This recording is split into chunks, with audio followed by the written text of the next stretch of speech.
Influence of Polypharmacy on Fentanyl Overdose Deaths in the U.S., an observational cross-sectional study by Matt, Kevin, Manogna, and Heidi.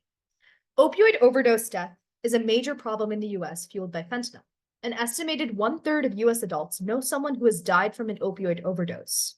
Despite the severity of the issue, national-level policies remain limited, resulting in an uncoordinated and often ineffective response.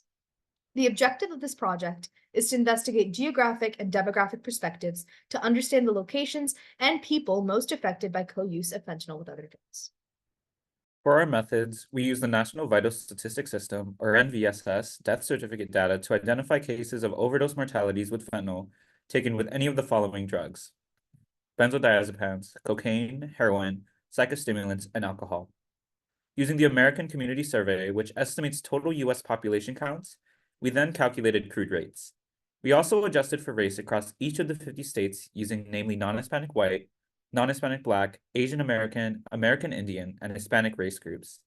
For statistical analysis, we calculated maximum incidence ratios with removed upper outliers and took ratios based on the highest incidence rate and conducted geospatial comparisons with heat maps. Now on to our results. Cocaine and psychostimulant co-use led mortalities at 32.4% and 30% respectively of all fentanyl co-use as shown in Figure 1. Asian Americans show the lowest overall mortality per 100,000 across all co-use drugs.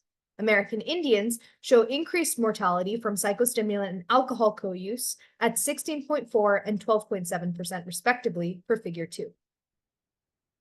Looking at the heat map of alcohol co-use, we see regions of the Southwest and East as having the highest incidence with Maryland as an outlier.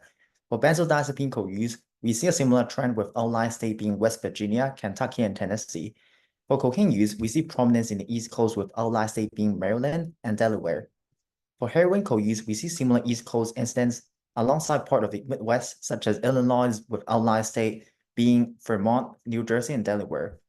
As for the psychostimulant co-use, we see outlier states in Appalachia and further prominence in the Southwest, Midwest,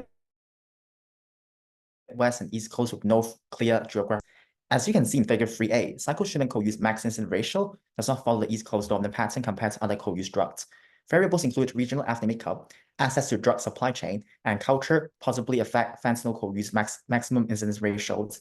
These variables seem to affect different U.S. regions in varying levels. Some possible future directions for future projects and papers could be further regional breakdown of all co-use drugs, which is necessary to drive effective state-level policies. Also, disaggregating all co-use drugs as illicit and prescription drugs to better direct public health policy.